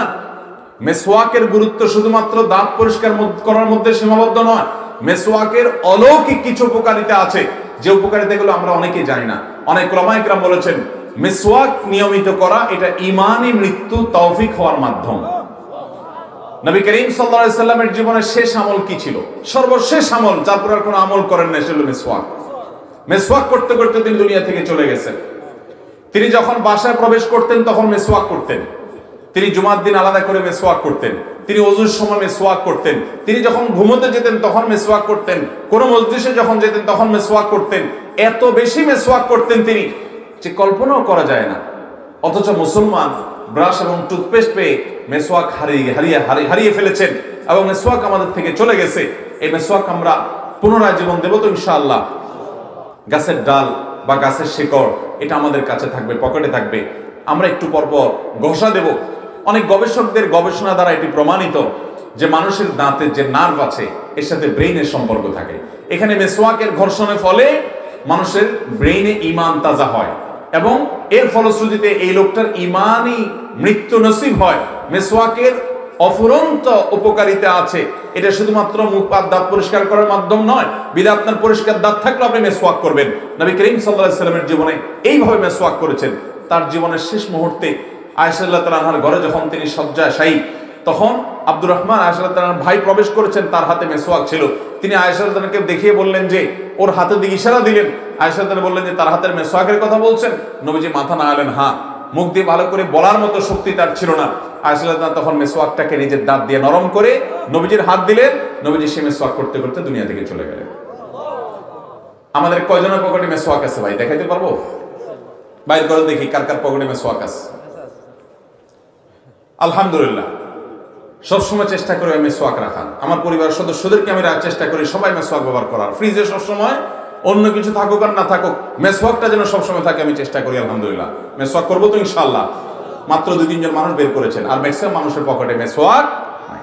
আল্লাহ আমাদের সবাইকে তৌফিক দান করুন। 16 নম্বর সুন্নাহ যেটা হারিয়ে গেছে সেটা হলো আজানের জবাব দেওয়া। কিসের জবাব দেওয়া? আজানের জবাব দেওয়া। মুয়াজ্জিন যখন আজান দেয়, আল্লাহু আকবার বলছে, আপনি এরপরে বলবেন কি? আল্লাহু আকবার, আল্লাহু আকবার। এরপরে মুয়াজ্জিন যখন বলবে আশহাদু আল্লা ইলাহা ইল্লাল্লাহ, আপনি বলবেন আশহাদু আল্লা ইলাহা ইল্লাল্লাহ। মুয়াজ্জিন যখন বলবে আশহাদু আন্না মুহাম্মাদুর রাসূলুল্লাহ, আপনি বলবেন আশহাদু আন্না মুহাম্মাদুর রাসূলুল্লাহ। মুয়াজ্জিন দুইবার বলবে, আপনিও দুইবার বলবেন। এরপর মুয়াজ্জিন যখন বলবে হাইয়া আলাস সালাহ, হাইয়া আলাস সালাহ, আপনি বলবেন লা হাওলা ওয়ালা কুওয়াতা ইল্লা বিল্লাহ, দুইবার বলবেন। এরপর মুয়াজ্জিন যখন হাইয়া আলাল ফালাহ দুইবার বলবে, আপনি দুইবার বলবেন লা হাওলা ওয়ালা কুওয়াতা ইল্লা বিল্লাহ। মুয়াজ্জিন যখন আল্লাহু আকবার বলবে, আপনি আল্লাহু আকবার বলবেন। যখন লা ইলাহা ইল্লাল্লাহ বলবে, তখন লা ইলাহা ইল্লাল্লাহ বলবেন। আজানের দোয়া আমরা অনেকে পড়ি, কিন্তু আজানের জবাব আমরা বেশিরভাগ দেই না। সাধারণ মানুষের মধ্যে অনেকের মধ্যে জানাশোনাও নাই। নবী করিম সাল্লাল্লাহু আলাইহি ওয়াসাল্লাম বলেছেন, যে ব্যক্তি মুয়াজ্জিন যা বলে সেটা যদি সে বলে, কুলু মিসলা মা ইয়াকুলুল মুয়াজ্জিন, মুয়াজ্জিনের আজানের জবাব যদি কেউ দেয়, আল্লাহ রাব্বুল আলামিন ওই ব্যক্তিকে মুয়াজ্জিন আজান দিয়ে যে সওয়াব পায় সেই পরিমাণ সওয়াব ওই জবাবদাতাকে দান করেন। আর মুয়াজ্জিন কি পরিমাণ সওয়াব পায় জানেন? মুয়াজ্জিনের ফজিলত তো অপরিসীম। কিয়ামতের ময়দানে মুয়াজ্জিনের ঘাড় হবে সবার চেয়ে উঁচু, অর্থাৎ বোঝা যাবে এরা দুনিয়াতে মুয়াজ্জিন ছিল, সম্মানিত মানুষ ছিল। যদি আল্লাহকে খুশি করার জন্য আজান দিয়ে থাকে, শুধুমাত্র চাকরির গরজে না, আল্লাহকে খুশি করার জন্য যদি আজান দিয়ে থাকে, ইখলাস যদি থাকে, ইহতিসাব যদি থাকে, তাহলে আজানের মাধ্যমে যত মানুষ তারা আযান শুনে নামাজ পড়বে, সবার নামাজ পড়ে যে পরিমাণ সওয়াব পেয়েছে তাদেরটা তো তারা পাবেই। মুয়াজ্জিন সাহেব তার ডাকে সবাই পড়েছে যেন সে সবার সওয়াব পাবে, সবার সমপরিমাণ সওয়াব পাবে। তো আপনি আযানের জব দিয়ে সে সওয়াব পেতে পারেন, চেষ্টা করবো না ইনশাআল্লাহ। এরপরে ভাইরা আমার 17 নম্বর হারিয়ে যাওয়া সুন্নাত হলো তাহাজ্জুদ, তাহাজ্জুদের নামাজ। কোরআনে কারিমে একটা নফল নামাজের কথা, একটা সুন্নাত নামাজের কথা আল্লাহ তাআলা আলাদাভাবে উল্লেখ করেছেন, ওয়ামিনাল লাইলি ফাতাহাজ্জাদ বিহি নাফিলাতাল লাক, রাতের কিছু অংশ নফল হিসাবে, এক্সট্রা হিসাবে তাহাজ্জুদ পড়ো, আল্লাহর নির্দেশ। এই তাহাজ্জুদ আমাদের থেকে হারিয়ে গেছে ভাই। রাত 12টা 1টা 2টা পর্যন্ত মোবাইল টিপতে টিপতে আমাদের শরীরকে ধ্বংস করছি, ঈমানকে ধ্বংস করছি, জীবনের বরকত নষ্ট করছি, তাকওয়া শেষ করে দিচ্ছি, তাহাজ্জুদের সম্ভাবনা আমরা শেষ করে দিচ্ছি। রাতে যদি আপনি সুন্নাহ সম্মত উপায়ে এশার পরপর শুয়ে যেতে পারেন, তাহাজ্জুদ আপনার জীবনে বারবার নসিব হবে ইনশাআল্লাহ। ভোর রাতে দুনিয়ার আসমান নেমে এসে আল্লাহ তাআলা বান্দার জন্য, বান্দাকে আহ্বান করে ডেকে ডেকে বান্দার ক্ষমা এবং মাগফিরাত দান করেন, বান্দার চাওয়া পূরণ করেন। তাহাজ্জুদ পড়বো তো মাঝে মধ্যে ইনশাআল্লাহ। এরপরে ভাই হারিয়ে যাওয়া 18 নম্বর সুন্নাহ হলো দ্বিতীয় সর্বোচ্চ গুরুত্বপূর্ণ নফল নামাজ যেটি, সেটা হলো সালাতুদ দুহা বা চাশতের নামাজ। এশাকের নামাজ কিছু লোক আমাদের সমাজে পড়ে, কিন্তু সালাতুদ দুহা আমাদের সমাজে খুব একটা মানুষ পড়ে না। যদিও অনেক ইমামদের মতো, অনেক আলেমদের মতো এশাক চাশ একই, কিন্তু বিভিন্ন হাদিস থেকে দুটো আলাদা বোঝা যায়। অতএব সালাতুদ দুহা যেটা 8টা 9টায় আপনি রোদ তেতে গেলে তখন পড়বেন, ওই নামাজটা আমাদের সমাজে খুব একটা মানুষ পড়তে পারে না, কারণ তখন সবাই ব্যস্ত হয়ে পড়ে। অথচ নবী করিম সাল্লাল্লাহু আলাইহি সাল্লাম কয়েকজন সাহাবীকে ওসিয়ত করে গেছেন যে এই নামাজ কখনো ছাড়বা না, এবং নবী করিম সাল্লাল্লাহু আলাইহি সাল্লাম নিজে এই নামাজ নিয়মিত পড়তেন এবং সাহাবীদেরকে বলেছেন প্রত্যেকটা মানুষের শরীরের প্রতিটা জোড়ার তরফ থেকে প্রতিদিন আল্লাহর কাছে শুকর আদায় করা উচিত। তার শরীরের সমস্ত জোড়াগুলো, সমস্ত অঙ্গগুলোর পক্ষ থেকে যদি সে আল্লাহর কাছে এক কাজ দিয়ে শুকর আদায় করে ফেলতে চায়, তো সে সালাতুদ দুহা পড়লে এই একটা আমলই তার পুরো শরীরের সমস্ত অঙ্গ সকল জোড়ার তরফ থেকে শুকরিয়া আদায় করে দিবে। সালাতুদ দুহা যেটাকে চাশতের নামাজ বলা হয়, আদায় করবো তো ইনশাআল্লাহ। নিয়মিত না পারেন অন্তত মাঝে মধ্যে হলো শুরু করেন। 19 নম্বর আমল যেটি হারিয়ে গেছে আমাদের সমাজ থেকে, তা হলো শুরা, প্রত্যেকটা কাজ পরামর্শ করে করা। আল্লাহ বলেছেন আমরুহুম শুরা বাইনাহুম, নবী সাল্লাল্লাহু আলাইহি সাল্লাম সাহাবীদের সাথে পরামর্শ করে সব কাজ করতেন। আপনি যে কোনো কাজ করবেন, আপনি অনেক বুঝেন, তারপর আপনার পরিবার, আপনার ছেলে মেয়ে, বউ বাচ্চাকে পাশে নিয়ে বসেন, ভাই বোনকে সাথে নিয়ে বসেন, অফিস কলিগ সহকর্মীদের সাথে নিয়ে বসেন এবং পরামর্শ করে তারপর সিদ্ধান্ত নেবেন। এটি সুন্নাহ হারিয়ে গেছে। 20 নম্বর সুন্নাহ যেটি হারিয়ে গেছে তা হলো বাসা থেকে বের হয়ে আপনি সফরে যাবেন, দূরে কোথাও যাবেন, 2 রাকাত নামাজ পড়ে বের হবেন। আমরা অনেকে জানিও না, হয়তো প্রথম শুনছি নবী সাল্লাল্লাহু আলাইহি ওয়াসাল্লামের সুন্নাহ। আপনি কোথাও যাবেন দূরে, তো আপনি বাসা থেকে বের হওয়ার সময় 2 রাকাত নামাজ পড়ে তারপরে আল্লাহর নাম নিয়ে আপনি বের হবেন। এটি গুরুত্বপূর্ণ একটি সুন্নাহ, কিন্তু হারিয়ে গেছে, আমল নাই, জানা শুনেই নাই বললে চলে। আল্লাহ তাআলা আমাদেরকে আমলের তৌফিক দান করুন। এরপর 21 নম্বর সুন্নাহ হলো বাচ্চাদেরকে সালাম দেওয়া। বাচ্চারা বড়দেরকে সালাম দিবে সে মর্মেও হাদিস আছে, কিন্তু বড়রাও মাঝে মধ্যে বাচ্চাদেরকে আগ বেড়ে সালাম দিতে হবে, এটা নবী করিম সাল্লাল্লাহু আলাইহি ওয়াসাল্লাম সুন্নাহ। কয়জন মানুষ আমরা বাচ্চাদেরকে আগ বেড়ে সালাম দেই? সালাম দেব তো ইনশাআল্লাহ। এরপরে 22 নম্বর সুন্নাহ হলো ইফতার তাড়াতাড়ি করা, সাহারি দেরিতে করা। ইফতার তাড়াতাড়ি করা, সাহারিটা দেরিতে করা। নবী করিম সাল্লাল্লাহু আলাইহি ওয়াসাল্লাম বলেছেন এই উম্মত ততদিন কল্যাণের মধ্যে থাকবে যতদিন তারা ইফতারটা তাড়াতাড়ি করবে আর সাহারিটা বিলম্ব করে দেরিতে করবে। সাহারির ক্ষেত্রে আমরা জানি নবী করিম সাল্লাল্লাহু আলাইহি ওয়াসাল্লাম সাহারি দেরিতে করতে বলেছেন। এর মানে কি? এর মানে হলো তিনি সাহারি খেয়ে শেষ করার পর আজানের মধ্যবর্তীতে সময়ে 50টি আয়াতের মতো পড়া যায়, তো এই পরিমাণ গ্যাপ তিনি দিতেন। তাহলে বোঝা গেল দেরি করা মানে এই না যে আমি খাওয়া শেষ করলাম, এদিকে মুয়াজ্জিন আজান দিল, মুয়াজ্জিনের সাথে কম্পিটিশন লাগলাম যে মুয়াজ্জিন আজান আগে দিতে পারে নাকি আমি আগে খানা শেষ করতে পারি। এইরকম তার দেরি করতে, শেষ মুহূর্তে খেতে নবী সাল্লাল্লাহু আলাইহি ওয়াসাল্লাম বলেন নাই। যাই হোক, এটিও হারিয়ে যাওয়া সুন্নাহ। তাহলে ইফতার আমরা বিলম্ব করব না, সূর্য ডুবে গেছে নিশ্চিত হয়ে গেছি, সাথে সাথে ইফতার করে ফেলবো, আর সাহারি আমরা শেষের দিকে খাবো, এটি সুন্নাহ, অনেক আগে থেকে না খাওয়া। এরপরে 23 নম্বর সুন্নাহ হলো দোয়ার মাধ্যমে চিকিৎসা গ্রহণ করা। অসুখ হলে আমাদের ডাক্তারের কথা স্মরণ হয় সবার আগে, ওষুধের কথা স্মরণ হয় সবার আগে, দোষণীয় না, স্মরণ হোক, কিন্তু ইমানদার দোয়ার মাধ্যমে আল্লাহর কাছে সাহায্য চাইবে, কোরআনের আয়াত পড়ে শেফা গ্রহণ করবে, ফু দিবে, সূরা ফাতিহা পড়ে যে কোনো রোগের জন্য আপনি সূরা ফাতিহা পড়ে ফু দেন, রোগীর শরীরে ফু দেন, অথবা পানিতে, তেলে, এগুলাতে ফু দিয়ে সেটা আপনি ব্যবহার করেন, পান করেন বা শরীরে মুছছেন, ধোন, ইনশাআল্লাহ বিদিনের মাধ্যমে আল্লাহ রাব্বুল আলামিন আপনাকে শেফা দান করবেন। সূরা ইখলাস, সূরা ফালাক, সূরা নাস 3 বার পড়ে ফু দেন, ইনশাআল্লাহ বিদিন আল্লাহ তাআলা আপনাকে শেফা দান করবে। কোরআনে কারীম এটার মাধ্যমে শেফা আপনি যদি গ্রহণ করেন, আপনি আল্লাহ তাআলার কুদরত দেখতে পাবেন, অলৌকিকত্ব দেখতে পাবেন। আমি আমার বাসায় প্রায় সময় প্রয়োগ করি এবং ঈমান প্রতিনিয়ত বাড়তে থাকে। কোরআনে কারীম যে আল্লাহ তাআলা শেফা হিসেবে নাযিল করেছেন, কোরআনে আল্লাহ তাআলা ঘোষণাও দিয়েছেন ওয়ানাজ্জিলু মিনাল কোরআনি মা হুয়া শিফাউন ওয়া রাহমাতুল লিল মুমিনিন। এই কোরআনের মধ্যে আল্লাহ তাআলা শিফা রেখেছেন ভাই। এইজন্য আয়াত থেকে, দোয়া থেকে আমরা শিফা গ্রহণ করব। নবী সাল্লাল্লাহু আলাইহি সাল্লাম অসুস্থ হলে রোগীকে দেখতে গেলে বলতেন লা বাসা তাহরুন ইনশাআল্লাহ। আবার দোয়া পড়তেন আস্তাগফিরুল্লাহাল আযীম রাব্বাল আরশিল আযীম আইয়াশফিয়াক। এরকম বিভিন্ন দোয়ার মাধ্যমে শিফা গ্রহণ করা, এটা আমাদের সমাজ থেকে হারিয়ে গেছে। আমরা অসুস্থ হলে দোয়া পড়তে যাই না, দোয়া করতে যাই না, আমরা চলে যাই সবকিছুর আগে দুনিয়াবী মাধ্যমে। এর বাইরে 24 নম্বর যে সুন্নাহটা হারিয়ে গেছে আমাদের সমাজে, তা হলো ফজরের পরে না ঘুমানো সুন্নাহ। কিন্তু এটাও হারিয়ে গেছে। এখন শহর তো শহর, গ্রামেও মানুষ ফজরের পরে অবশ্যই একটু হলেও ঘুমান লাগে, ঠিক না বেঠিক? নবী করিম সাল্লাল্লাহু আলাইহি ওয়াসাল্লাম বলেছেন আল্লাহুম্মা বারিক লি উম্মতি ফি বুকুরিহা, আল্লাহ আমার উম্মতের জন্য সকালের সময়টাতে বরকত দান করেন। আর তখন আপনি ঘুমায় থাকছেন। নবী করিম সাল্লাল্লাহু আলাইহি ওয়াসাল্লাম ফজরের পরে ঘুমাতেন না, সকালে ঘুমাইতেন না। আলহামদুলিল্লাহ, আমাদের অনেক ভাইরা এটা আমল শুরু করে দিয়েছেন। আল্লাহ তাআলা আমাদের সবাইকে আমলের তৌফিক দান করুন। আমরা ফজরের পরে ঘুমাবো না, রাতে তাড়াতাড়ি ঘুমাবো। রাতের ঘুম স্বাস্থ্যের জন্য উপকারী, সকালে ঘুম স্বাস্থ্যের জন্য ক্ষতিকর। ছাত্র ভাইরা রাত 12টা-1টা পর্যন্ত পড়ালেখা করে সকালে 9টার মধ্যে ঘুমায় থাকার চাইতে রাত তাড়াতাড়ি শুয়ে ভোরে উঠে আগে আগে পড়াটা অনেক বেশি উপকারী। হেফজখানার ছাত্ররা 30 পারা কোরআন তাদের পক্ষে ধরে রাখে। এর অন্যতম একটা কারণ হলো খুব অল্প সময় হিফজ করে ফেলে এবং সারা জীবন মুখস্থ ধরে রাখতে পারে। এর অন্যতম কারণ হলো বাংলাদেশে 100 ভাগ হেফজখানা রাতে তারা 10টার মধ্যে ঘুমায় পড়ে, আবার ভোরে উঠে তারা তেলাওয়াত করে পড়াশোনা করে। ওই সময় পড়াশোনা অনেক বেশি মানুষের স্মৃতিতে গেঁথে যায়। বিধায় আমরা ভোর রাতের বা ভোরের সময়টাকে, আমরা ফজরের পরের সময়টাকে কাজে লাগাবো আর রাতে তাড়াতাড়ি শুয়ে পড়বো। নবী সাল্লাল্লাহু আলাইহি ওয়াসাল্লামের সুন্নাহ হলো সকালে ফজরের পরে না ঘুমানো। 25 নম্বর হারিয়ে যাওয়া সুন্নাহ হলো কোনো খাবার যদি পড়ে যায় দস্তরখানে বা আপনি যে টেবিলে খাচ্ছেন সেখানে, সেটাকে আমরা তুলে খাওয়াটাকে মনে করি মান সম্মানের ব্যাপার, মনে করি না তোলাটা আভিজাত্যের ব্যাপার।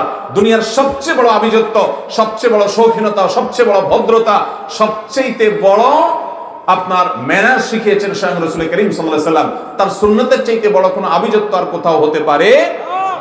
একটা খাবার নষ্ট হয়ে যাবে, এটা ফেলে দিবেন, এই ফেলে দেওয়াটা কখনো আভিজাত্য হতে পারে না। এটা পশুরা করে। একজন মানুষ দায়িত্বশীল হবে, প্রতিটি খাবারের দানাকে সে তুলে পরিষ্কার করে খেয়ে নিবে, সেটাকে অবজ্ঞা, অশ্রদ্ধা, অসম্মান করবে না।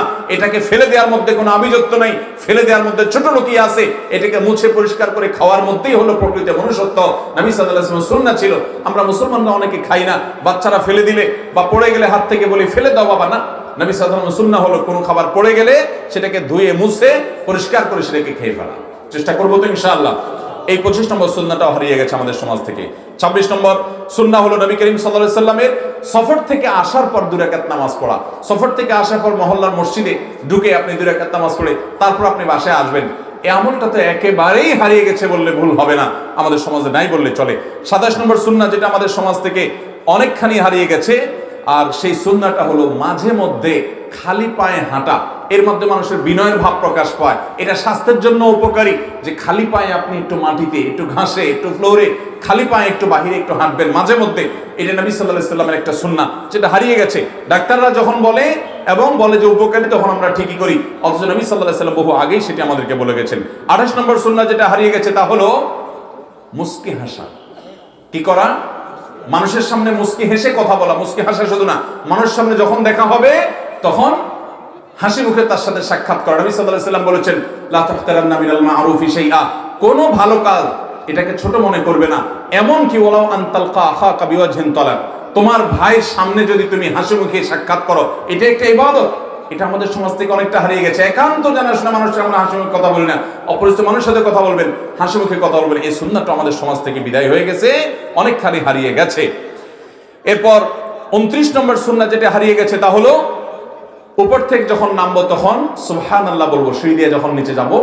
আর যখন নিচ থেকে সিঁড়িতে উপর দিকে উঠবো বা পাহাড়ের সিঁড়িতে এরকম কোনো কিছুতে যখন উপর দিকে উঠবো তখন পড়বো কি আল্লাহু আকবার।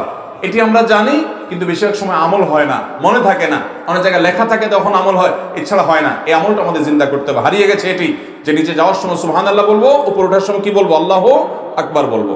30 নম্বর যে সুন্নাহটা হারিয়ে গেছে সেটা হলো আপনি কাউকে ভালোবাসেন, কাউকে মহব্বত করেন, কাউকে পছন্দ করেন, তাহলে তার কাছে যা বলবেন, ভাই আপনাকে আমি আল্লাহর জন্য ভালোবাসি, আপনাকে আমি আল্লাহর জন্য পছন্দ করি।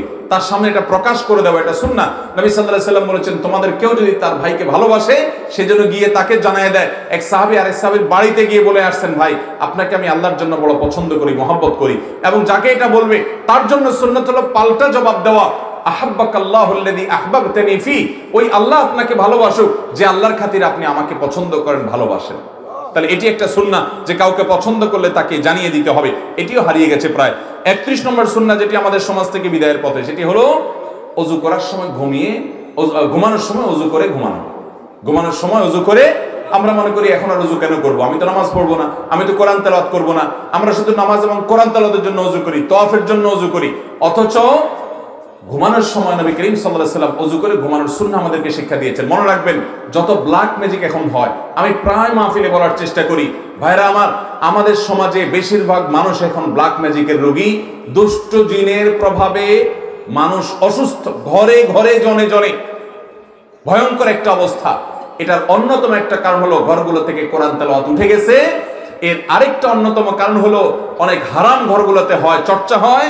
আর বিশেষ একটা কারণ হলো যে শোয়ার সময় ওযু নাই।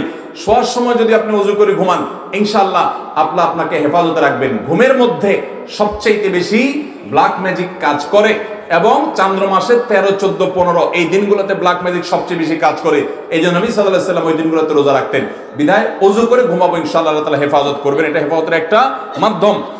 32 নম্বর সুন্নাহ যেটা হারিয়ে গেছে তা হলো কিবলার দিকে থুতু না ফেলা। আমরা থুতু যখন মুখ থেকে ফেলি, থুতু বাসলে শাহ কফ যেটা মুখে আসে, যে দিক দিয়া খালি পাই ওই দিক দিয়া থু করে মেরে দেই। এটা কি পশ্চিম না পূব, কেবলা না, এটা দেখার সময় আমরা পাই না। হাদিসে আসছে, মান তাফালা তুজাহাল কিবলাতে যা ইয়াউমাল কিয়ামাতি ওয়া তাফালাতুহু মা বাইনা আইনাইহি, যে ব্যক্তি কেবলার দিকে থুতু ফেললো বা ইসলেশা কফ ইত্যাদি কেবলার দিকে ফেললো, তার কপালে এগুলো নিয়ে সে কিয়ামতের ময়দানে উঠবে। সবাই বুঝবে এই লোক কেবলার দিকে থুতু ফেলতো, কেবলার দিকে কফ ফেলতো। এই জন্য যদি কখনো ভুলে ফেলি তাহলে তওবা করে সামনে যেন আর না হয়, সাবধান থাকবো, সতর্ক থাকবো ইনশাআল্লাহ। এর বাইরে 33 নম্বর সুন্নাহ যেটি আমাদের সমাজ থেকে হারিয়ে গেছে ভাই, সেটা হলো আঙ্গুল চেটে খাওয়া। এখন আমাদের সমাজে কেউ যদি আঙ্গুল চেটে খায়, আমরা বলি হায় রে, এ তো ফকির ফাকড়া গরিব মানুষ, অ্যাটলিস্ট অন্তত হুজুর মানুষ। অথচ নবী করিম সাল্লাল্লাহু আলাইহি ওয়াসাল্লামের সুন্নাহ ছিল কি খাওয়া? আঙ্গুলটা, মানে আঙ্গুলে যদি কোনো খাবার থাকে সেটাও পরিষ্কার করে। ইসলামের চাইতে আভিজাত্য, ইসলামের চাইতে যৌক্তিক নির্দেশনা পৃথিবীর কোনো ধর্ম, পৃথিবীর কোনো মানুষ, মানব রচিত কোনো ধর্ম, কোনো সভ্যতা মানুষকে শেখাতে পারেনি ভাই। আপনার আঙ্গুলের চিপা যে খাবারগুলো আছে সেগুলো আপনি পরিষ্কার করে খাবেন, খাবার নষ্ট করবেন না। এটাই হলো সবচেয়ে বড় ভদ্রতা, এটাই সবচেয়ে বড় যোগ্যতা, সবচেয়ে বড় আপনার যৌক্তিকতা। আপনি খাবার নষ্ট করে ফেলবেন, এ তো পশুদের কাজ। গরু ছাগল খেতে গেলে অনেক কিছু নষ্ট করে, তারা পরিষ্কার করে খেতে জানে না। আল্লাহ তাআলা আমাকে তো বিশেষ বৈশিষ্ট্য দিয়েছেন, আমি মানুষ। এই যে নবী সাল্লাল্লাহু আলাইহি ওয়াসাল্লামের সুন্নাহ হলো আঙ্গুলটা পর্যন্ত চেটে খাওয়া। তিনি বলেছেন তোমরা খাবার পরিষ্কার করে খাও, কারণ তোমরা জানো না ফি আইয়ি তুআমিকুমুল বারাকা, তোমাদের কোন খাবারের মধ্যে বরকত আছে। আম্মা জান আয়েশা বলতেন, নবী সাল্লাল্লাহু আলাইহি ওয়াসাল্লাম কোন প্লেটে যদি খানা খেতেন, শত শত হাজার হাজার মানুষের মধ্যে শত শত হাজার হাজার প্লেট যদি রাখা হতো, আমি সেখান থেকে বের করে দিতাম যে এইটাতে নবী সাল্লাল্লাহু আলাইহি ওয়াসাল্লাম খেয়েছেন। আমি ওটা বের করে দিতে পারবো, কারণ তিনি এত পরিষ্কার করে খানা খান যে তার প্লেট এটা খেয়েছে কেউ না খায় নাই এটা বোঝা যেত না। আমরা তো অর্ধেক রেখে অর্ধেকের মধ্যে হাত ধুয়ে পানি দিয়ে নষ্ট করলে আমরা মনে করি এটা হলো আমাদের বোধহয় ভদ্রতা। ভাইরা আমার, তাহলে হারিয়ে যাওয়া সুন্নাতটা আমাদের জিন্দা করতে হবে ইনশাআল্লাহ। এরপর 34 নম্বর সুন্নাহ হলো সাহারিতে খেজুর খাওয়া।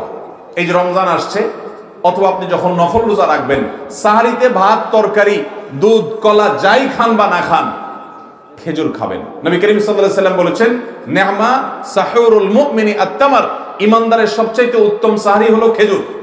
ইমানদারের সবচেয়ে উত্তম সাহারি কি ভাই? খেজুর। এই জন্য একটা খেজুর হলো ভোর রাতে খাবেন। খেজুরে যে খাদ্য শক্তি আছে অন্য অনেক কিছুতে নাই, এবং নবী সাল্লাল্লাহু আলাইহি ওয়াসাল্লামের সুন্নাহ তিনি এটার ফজিলত বর্ণনা করেছেন। এই জন্য আমরা দেশে ইফতারের সময় খেজুর খাওয়া এটা আমরা সবাই জানি, কিন্তু সাহরিতেও যে খেজুর খাওয়া সুন্নাহ এটা মানুষ জানে। আমল করবো তো আজকে থেকে ইনশাআল্লাহ। ভাইরা আমার, 35 নম্বর সুন্নাহ হলো আপনি যখন পানি পান করবেন পাত্রের বাইরে নিঃশ্বাস ফেলবেন, ওই গ্লাসে মগে নিঃশ্বাস ফেলবেন। এটা নবী সাল্লাল্লাহু আলাইহি ওয়াসাল্লামের সুন্নাহ। এখন তো ডাক্তাররা বলে যে মানুষ যে নিঃশ্বাস ফেলে, এই নিঃশ্বাস যখন বের হয় এটা কোনো খাবারের মধ্যে পড়া অস্বাস্থ্যকর তার জন্য, কারণ শরীর থেকে অনেক কিছু বের হয়ে আসে নিঃশ্বাসের সাথে, যেটা তার খাবারের সাথে না পড়া উচিত, না লাগা উচিত। নবী সাল্লাল্লাহু আলাইহি ওয়াসাল্লাম বহু আগেই শিক্ষা দিয়েছেন আমাদেরকে যে আমরা যখন পানি পান করব বা কিছু খাবো, পাত্রের মধ্যে নিঃশ্বাস ফেলবো না, নিঃশ্বাসটা বাইরে ফেলবো। এটি সুন্নাহ। এই সুন্নাহটা আমরা অনেকে লক্ষ্য করি না। 36 নম্বর সুন্নাহ যেটা হারিয়ে গেছে আমাদের সমাজে, সেটা হলো কোন বিষয় দেখে আপনার যদি আশ্চর্য লাগে, আশ্চর্য, কি বলবেন? হয় সুবহানাল্লাহ বলবেন, আর না হলে তাকবীর দিবেন, আল্লাহু আকবার বলবেন। সাধারণত আমরা আজকাল বলি ওয়াও। কি বলে? ওয়াও। আপনি ওয়াও, হা, হামজা, খা আরো কয়েকটাও যদি বলেন, এতে কোনো সওয়াব হবে না।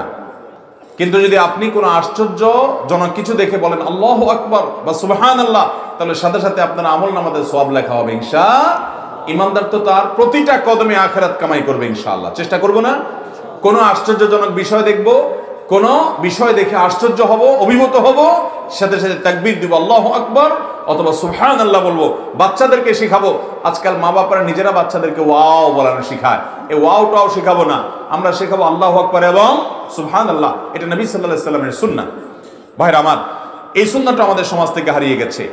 37 নম্বর সুন্নাহ যেটা হারিয়ে গেছে সেটা হলো সন্ধ্যার সময় সূর্য ডুবে যাওয়ার পর বা সূর্য ডুবার ঠিক ওই মুহূর্তটাতে বাচ্চাদেরকে বাসার বাইরে না রাখা। দুষ্ট জিন এবং শয়তানদের সবচেয়ে বেশি বিচরণ ওই টাইমটাতে হয়, আর বাচ্চাদের উপরে এর প্রভাবটা সবচেয়ে বেশি পড়ে। এই যে বাচ্চাদের ভয় পাওয়া, বাচ্চাদের কেঁদে ওঠা এবং অতিরিক্ত দুষ্টামি করা, অনেক বিষয় আছে। ম্যাক্সিমাম বাচ্চা অসুস্থ, এফেক্টেড হয় দুষ্ট জিন দ্বারা, ব্ল্যাক ম্যাজিক দ্বারা। আমরা অনেক মা বাপ টেরও পাই না। এগুলা থেকে বাঁচাবার জন্য এই সুন্নাহটা লক্ষ্য রাখতে হবে যে সন্ধ্যার সময় বাচ্চা যেন বাইরে না থাকে। নবী সাল্লাল্লাহু আলাইহি সাল্লাম খুব শক্তভাবে নিষেধ করেছেন বাচ্চাদেরকে যেন সন্ধ্যার সময় বাইরে না রাখা হয়। এই সুন্নাহটি আমাদের সমাজ থেকে হারিয়ে গেছে, খেয়াল করি না আমরা অনেকে। 38 নম্বর সুন্নাহ যেটা আমাদের সমাজ থেকে একেবারে হারিয়ে গেছে অথচ অতীব গুরুত্বপূর্ণ, সেটি হলো জুমার দিন আসলে, জুমার দিন শুধু না, জুমার রাতও যখন শুরু হয়, অর্থাৎ বৃহস্পতিবার সন্ধ্যা থেকে শুক্রবার সন্ধ্যা পর্যন্ত বেশি বেশি দুরূদ পাঠ করা। নবী সাল্লাল্লাহু আলাইহি সাল্লাম বলেছেন আকসিরু আলাইয়া মিনাস সালাতি মিন ইয়াউমিল জুমআতি ওয়া লাইলাতিল জুমআ ফা ইন্না সালাতাকুম মা'রুদাতুন আলাই। জুমার রাত যখন শুরু হয়, জুমার দিন যখন শুরু হয়, তোমরা বেশি বেশি করে আমার প্রতি দুরূদ পাঠ করবে, কারণ এই দুরূদ আমার কাছে পেশ করা হয়। এজন্য ভাইরা, শুক্রবার আসলে বেশি বেশি উঠতে বসতে চলতে ফিরতে দুরূদ পাঠ করব। এই সুন্নাহটাও হারিয়ে গেছে, জিন্দা করব তো ইনশাআল্লাহ। একটু জোরে জোরে পড়বেন যাতে বাসার সবাই মনে পড়ে, সবাই যাতে স্মরণ হয়, সবাই যাতে পড়তে পারে, তাহলে সুন্নাহটা জিন্দা করা যাবে ইনশাআল্লাহ। চেষ্টা করব তো। 39 নম্বর যে সুন্নাহটি আমাদের সমাজ থেকে হারিয়ে গেছে ভাই, সেটি হলো পেট ভরে না খাওয়া। কি না খাওয়া? পেট ভরে না খাওয়া। ভাইরা আমার, এই সুন্নাহ মানার তো বড় কঠিন, কারণ আমরা খাইতে খাইতে গলা পর্যন্ত, পারলে নাক পর্যন্ত খাই। মানুষের দিনকাল আলহামদুলিল্লাহ ভালো আছে, সবার পকেটে কম বেশি টাকা আছে, খানার অভাব এখন আগের মতো আর নাই, যার কারণে খাইতে খাইতে গলা, পারলে নাক পর্যন্ত আমরা খাই। এটা সুন্নাহর খেলাফ ভাই। এই নাক পর্যন্ত খাইলে মনে করেন স্বাস্থ্যের জন্য ভালো। এখন ডাক্তাররাই বলছেন যে উদর পূর্ণ করে খাওয়া এটা স্বাস্থ্যের জন্য ক্ষতিকর। পেট খালি রাখা এটা স্বাস্থ্যের জন্য ভালো। পেট পুরে খেলে স্বাস্থ্যের জন্য ভয়ঙ্কর ক্ষতি ডেকে আনে, অনেক রোগবালাই দেখা দেয়। এখন আমাদেরকে ডায়েট করতে বলে, কিটো ডায়েট করতে বলে ডাক্তাররা, আমরা তখন ঠিকই এর ফজিলত বুঝি। অথচ নবী সাল্লাল্লাহু আলাইহি সাল্লাম বহু আগে বলেছেন পেট পরিপূর্ণ করে না খাওয়া, পেটের 3 ভাগের 1 ভাগ খাদ্য, আরেক ভাগ পানীয়, আরেক ভাগ খালি রাখা। দেখুন, এখন ডাক্তাররা বলে বেশি বেশি সালাদ খাবেন। এখন আপনি টমেটো খান কিংবা আপনার শসা গাজর খান, এই শসা এবং টমেটো সব পানি জাতীয় বেশিরভাগ, ঠিক না? তাহলে আপনি টমেটো সালাদ বেশি করে খান, পানি খান, অর্থাৎ 3 ভাগের 1 ভাগ পানি, আর 1 ভাগ হলো খাবার, পিওর খাবার, আর 1 ভাগ আপনার পেট খালি থাকবে। এখন খালি পেট রেখে দস্তরখান থেকে উঠা বা টেবিল থেকে উঠা, এটা তো আমরা চিন্তাও করতে, এটা আমাদের জন্য সবচেয়ে কষ্টকর হয়ে গেছে সুন্নাহটা। আল্লাহ আমাদেরকে আমল করার তৌফিক দান করুন। ওয়াজ মাহফিলগুলোতে গেলে হুজুরদেরকে সবাই ঠেলে ঠেলে খাওয়ায়, তারপর আমি চেষ্টা করি আলহামদুলিল্লাহ পরিমাণে খুব অল্প খাওয়ার। সাক্ষী আছেন ভাই পাশে, আজকে খেলাম একসাথে, অল্প খাইছি না অনেক? সত্য কথাটা বলেন। জি, পরিমাণে অল্প খাওয়ার চেষ্টা করি। মানুষ যত চাপাচাপি করে, চেষ্টা করি আমরা পরিমাণে অল্প খেয়ে পেট খালি রেখে তারপরে উঠবো। এর মাধ্যমে আমরা সুস্থ থাকবো ইনশাআল্লাহ। এটা সুন্নাহ নবী সাল্লাল্লাহু আলাইহি ওয়াসাল্লাম, হারিয়ে গেছে সুন্নাহটা। এই সুন্নাহ পালন করা খুব কঠিন কাজ, শুরু করবো ইনশাআল্লাহ। 40 নম্বর যে সুন্নাহটা হারিয়ে গেছে ভাইরা, সেটা হলো সন্তান জন্মের পর ডান কানে আজান দেওয়া, বাম কানে ইকামত। আজান বাম কানে, সন্তান ছেলে হলেও দিবেন, মেয়ে হলেও। কয়েকটা হাদিস দ্বারা এটি প্রমাণিত হয়। তাহলে সন্তানের জন্মের পর আমরা কানে আজান, ইকামত দিতে ভুলবো না। আজকের কোন একটা ভিডিওতে দেখলাম যে তুরস্কের প্রেসিডেন্ট এই আপনার ভূমিকম্প দুর্গত এবং সেখানে ভূমিকম্পে বিভিন্নভাবে আপনার অসুস্থ হয়ে পড়া, পঙ্গু হয়ে যাওয়া বিভিন্ন মানুষ যখন হাসপাতালে শোয়া, তাদের দেখতে গেছেন, সেখানে একটা বাচ্চা নবজাতক শিশুর জন্ম হয়েছে। উনি নিজে কোলে নিয়ে নিজে আজান দিলেন, একামত দিলেন দুই কানে, ডান কানে আজান, বাম কানে একামত দিলেন। বড় ভালো লাগলো যে এটাই তো একজন মুসলমান শাসকের আচরণ হওয়া উচিত, আমল হওয়া উচিত, দৃষ্টান্ত হওয়া উচিত। আল্লাহ আমাদের সমস্ত মুসলমান শাসকদেরকে আমল করার তৌফিক দান করুন। আমরা নিজেরাও আমল করব, চেষ্টা করবো তো ইনশাআল্লাহ। বাচ্চা হলে বাচ্চার ডান কানে আজান, বাম কানে একামত দিতে ভুলবেন না। মিষ্টি কিনতে কেউ ভুলে না, মিষ্টি কিনতে কেউ, মিষ্টি না কিনলেও কিছু আসবে যাবে না, কিন্তু ডান কানে আজান, বাম কানে একামত দিবেন। ও তাওহীদের কালিমা ওর কানে সর্বপ্রথম দিয়ে দিবেন, ও কিচ্ছু বুঝবে না। আপনি আজান আবার চিৎকার করে করে দিয়েন না, বাচ্চার কান ফেটে যাবে। আস্তে আস্তে শুধুমাত্র আজানের বাক্যগুলো শোনাবেন। কেউ একজন কোলে করে ধরে রাখবে, আজানের বাক্যগুলো শুধু বলে রাখবেন। এর জন্য কোনো হুজুর না, হুজুরও জরুরি না, আপনি নিজে পারলে নিজে দিয়ে দিবেন ইনশাআল্লাহ। বেদিনা চেষ্টা করবো না ইনশাআল্লাহ। এই 40টা সুন্নাহ আমাদের সমাজ থেকে হারিয়ে গেছে, শুধু তা নয়, আরো অনেক সুন্নাহ আছে। যেমন এই মুহূর্তে আরেকটা সুন্নাহর কথা আমার মনে হয়েছে, দুধ পান করার পর একটা দোয়া আছে। কে বলতে পারবেন? হাত তোলেন। 1 2 3 4 5 6 জন মাত্র হাত তুলছেন। এত মানুষ, তার মানে বাকিরা দুধ খান না? কি দোয়া বলেন? আল্লাহুম্মা বারিক লানা ফীহি ওয়াজিদনা মিনহু। আল্লাহ আপনি এর মধ্যে, এই দুধ যেটা পান করলাম এর মধ্যে আপনি বরকত দান করেন, এটাকে আরো বাড়িয়ে দেন। একটা খাবার আছে শুধুমাত্র দুধ, যেটা নবী করিম সাল্লাল্লাহু আলাইহি সাল্লাম খাওয়ার পর আরো বাড়িয়ে দেওয়ার দোয়া করেছে। আর কোনো খাবারের পরে এটা পাওয়া যায় না, এত বরকতময় খাবার দুধ। তো এই দুধের পরে, দুধ পান করার পরে সুন্নাহ আছে। আরেকটা সুন্নাহ যেটা আমার 40 তালিকার মধ্যে নাই, মনে পড়েছে এখন, খুবই গুরুত্বপূর্ণ, কিন্তু হারিয়ে গেছে বললে চলবে। সেটা হলো চান্দ্র মাসের 13, 14, 15 এই 3 দিন রোজা রাখা, যেটাকে আইয়ামে বীজ বলা হয়। বিশেষ করে ভাইরা আমার, আমি করজোড় করে বলতে চাই, ব্ল্যাক ম্যাজিক আমাদের পরিবারগুলোকে, আমাদের নিজেদেরকে ধ্বংস করে শেষ করে দিচ্ছে। ব্ল্যাক ম্যাজিক মানুষকে কবর পর্যন্ত আর ওটকে পাতিল পর্যন্ত নিয়ে যায়, অর্থাৎ মেরে ফেলে। ভয়ঙ্কর একটা বিষয় এই ব্ল্যাক ম্যাজিক। এখন ঘরে ঘরে কালো জাদু, এবং এটা বিশ্বের বড় বড় খেলোয়াড়দেরকে পর্যন্ত করা হয়। কোটি কোটি টাকার খেলা, দেখা যায় না, মানুষ বুঝতে পারে না, ট্রিটমেন্ট করে, রোগ ধরা পড়ে না, ভেতর ভেতর মানুষ শেষ হয়ে যায়, বাচ্চারা শেষ হয়ে যাচ্ছে, অমানুষ হয়ে যাচ্ছে, মানুষ অসুস্থ হয়ে যাচ্ছে, নানামুখী পেরেশানি দূর হচ্ছে না, বেবরকতি যাচ্ছে না, কোথাও কোনো কল্যাণ নেই। এগুলোর অন্যতম একটা বড় কারণ হলো ব্ল্যাক ম্যাজিক। ব্ল্যাক ম্যাজিক থেকে বাঁচতে চান, সকাল সন্ধ্যার দোয়াগুলো বেশি বেশি করে পড়েন এবং সুন্নাহ সম্মত লাইফস্টাইল অনুসরণ করেন, বাসা থেকে হারাম জিনিস ছুঁড়ে ফেলে দেন, আর বিশেষভাবে চান্দ্র মাসের 13, 14, 15 এই দিনগুলোতে রোজা রাখেন। ব্ল্যাক ম্যাজিশিয়ানরা এই দিনগুলোতে বেশি ব্ল্যাক ম্যাজিক করে, যারা রোজা রাখে আল্লাহ তাআলা তাদেরকে সেফ রাখেন, হেফাজত রাখেন। এটা অনেক বেশি পরীক্ষিত একটি আমল। এই সুন্নাহটা আমাদের সমাজ থেকে হারিয়ে গেছে, আমল করার চেষ্টা করবো তো ইনশাআল্লাহ। আমি আবার এক নজরে শুধুমাত্র বলে যাই, 1, রাস্তা থেকে কষ্টদায়ক কোনো কিছু পড়ে থাকতে দেখলে সরিয়ে যাওয়া, সরিয়ে ফেলা। 2, কোনো খুশির সংবাদ শুনলে সেজদা শুকরিয়া আদায় করা। 3, কোনো ভুল অন্যায় গুনাহ হয়ে গেলে 2 রাকাত সালাতুত তওবা পড়া। 4, কোনো ভুল হয়ে গেলে একটু দান দক্ষিণা করে প্রায়শ্চিত্ত করা, মুখে শুধু তওবা না, কিছু দানও করা। 5, কোন একটা মজলিসে বসে আছেন, কোথাও বেশি আছেন, বেশি বেশি ঘন ঘন ফাঁকে ফাঁকে ইস্তেগফার পড়া, আস্তাগফিরুল্লাহ অতব পড়া। 6, ওসিয়ত লেখার মতো কিছু থাকলে পরিবার পরিজনকে সম্বোধন করে ওসিয়তনামা লিখে রাখা, মৃত্যুর আগে আগে, প্রয়োজনে কদিন পর আপডেট করবেন। 7, এশার পরে দ্রুততার সাথে তাড়াতাড়ি ঘুমায় পড়া, দেরি না করা। 8, এশার নামাজ একটু বিলম্ব করে পড়া, এশার আগে খানা খেয়ে ফেলা। 9, সম্মানিত 4 মাস জিলকদ, জিলহজ, মুহররম এবং রজব, এই 4 মাসকে সম্মান দেওয়া, অর্থাৎ সম্মান, এই 4 মাসে গুনাহ থেকে বাঁচার বিশেষ চেষ্টা করা, রুটিন ইবাদতগুলোকে বিশেষ গুরুত্বের সাথে করা। 10, মুহররম মাসে নফল রোজা 2-4টা হলো রাখার চেষ্টা করা। 11, বৃষ্টি হলে মাঝে মধ্যে গায়ে একটু বৃষ্টির পানি লাগানো। 12, মসজিদে ঢোকার পর 2 রাকাত নামাজ পড়া, ওযু করার পর 2 রাকাত নামাজ, তাহিয়াতুল ওযু, তাহিয়াতুল মসজিদ পড়া। 13, ব্যবসায়ীরা কোনো কিছু বেচার পরে ফেরত নেওয়া, আল্লাহকে খুশি করার জন্য, এটা সুন্নাহ হারিয়ে যাওয়া। 14, সালাম শুধু পরিচিতদেরকে না দিয়ে বরং পরিচিত দেওয়া, পাশাপাশি অপরিচিত অচেনা মানুষকেও কি দেওয়া, সালাম দেওয়া। 15 নম্বর হলো মিসওয়াক বেশি বেশি করা, অধিক পরিমাণে করা, একটু পর পর মিসওয়াক করতে থাকা। 16 নম্বর হলো আজানের জবাব দেওয়া, মুয়াজ্জিন যে আজান দিবেন সেটার জবাব দিতে থাকা। 17 নম্বর হলো তাহাজ্জুদের নামাজ আদায় করা, মাঝে মধ্যে হলেও ভোর রাতে তাহাজ্জুদের নামাজ অন্তত পড়া। আর ভোর রাতে পড়তে না পারলে এশার পরে হলে 2 রাকাত করে তাহাজ্জুদের নিয়তে পড়ে ফেলবেন, সেটাতেও আপনি সওয়াব পাবেন। 18 নম্বর হলো সালাতুদ দুহা বা চাশতের নামাজ আদায় করা। 19 নম্বর হলো যে কোনো কাজ করবেন পরামর্শ করে করা। 20 নম্বর হলো বাসা থেকে দূরে কোথাও যাওয়ার সময় 2 রাকাত নামাজ পড়া।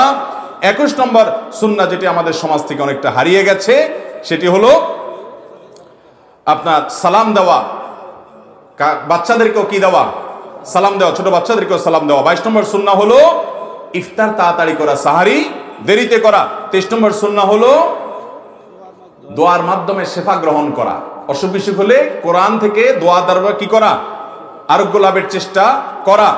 24 নম্বর সুন্নাহ হলো সকালে ফজরের পরে না ঘুমানো। 25 নম্বর সুন্নাহ হলো কোনো খাবার পড়ে গেলে সে খাবার তুলে খাওয়া। এবং 26 নম্বর সুন্নাহ হলো সফর থেকে ফিরে আসার পর মসজিদে, বাসার এলাকার মসজিদ 2 রাকাত নামাজ পড়ে তারপরে বাসায় যাওয়া। 27 নম্বর সুন্নাহ হলো মাঝে মধ্যে খালি পায়ে হাঁটা। 28 নম্বর সুন্নাহ হলো মুস্কি হাসা, বিশেষ করে মানুষের সাথে যখন কথা বলবো, সাক্ষাৎ হবে, হাসি মুখে মানুষের সাথে কথা বলা। এবং 29 নম্বর সুন্নাহ হলো নিচের দিকে নামার সময় সুবহানাল্লাহ আর উপরের দিকে ওঠার সময় আল্লাহু আকবার বলা।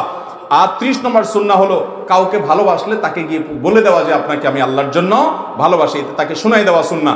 31 নম্বর সুন্নাহ হলো ঘুমানোর সময় ওযু করে ঘুমানো। 32 নম্বর সুন্নাহ হলো কিবলার দিকে থুতু না ফেলানো। 33 নম্বর সুন্নাহ হলো খাওয়ার পরে আঙ্গুল চেটে খাওয়া, প্লেট তো অবশ্যই চেটে খাওয়া। 34 নম্বর সুন্নাত হলো সাহারির সময় খেজুর খাওয়া। আর 35 নম্বর সুন্নাহ হলো পাত্রের বাইরে পানি পান করলে বাইরে নিঃশ্বাস ফেলা, পাত্রের মধ্যে নিঃশ্বাস না ফেলা। 36 নম্বর সুন্নাহ হলো কোনো আশ্চর্যজনক কিছু দেখলে, অভিভূত হলে সুবহানাল্লাহ এবং আল্লাহু আকবার পাঠ করা।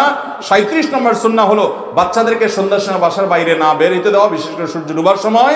এবং 38 নম্বর সুন্নাহ হলো শুক্রবারে রাতে এবং দিনে, অর্থাৎ বৃহস্পতিবার দিবাগত রাত আর শুক্রবার সারাদিন বেশি বেশি দুরূদ পাঠ করা নবীজির প্রতি। 39 নম্বর সুন্নাত হলো পেট পরিপূর্ণ করে না খাওয়া, কিছুটা খালি রেখে তারপরে ওঠা। 40 নম্বর সুন্নাত হলো যা বাচ্চা জন্মগ্রহণ করার পর নবজাতকের কানে, ডান কানে আজান, বাম কানে একামত দেওয়া। এর বাইরেও আরো বলেছি চান্দ্র মাসের 13, 14, 15 এই দিনগুলোতে কি করা, রোজা রাখা, আরো সুন্নতের কথা বলেছি। আল্লাহ রাব্বুল আলামিন এই হারানো সুন্নতের সবগুলো সুন্নতকে আমাদেরকে আমল করা, আমাদের পরিবারের মধ্যে প্রতিষ্ঠিত করা, সমাজের মধ্যে প্রতিষ্ঠিত করা, সর্বত্র প্রচার করার তৌফিক দান করুন। চেষ্টা করবো তো ইনশাআল্লাহ।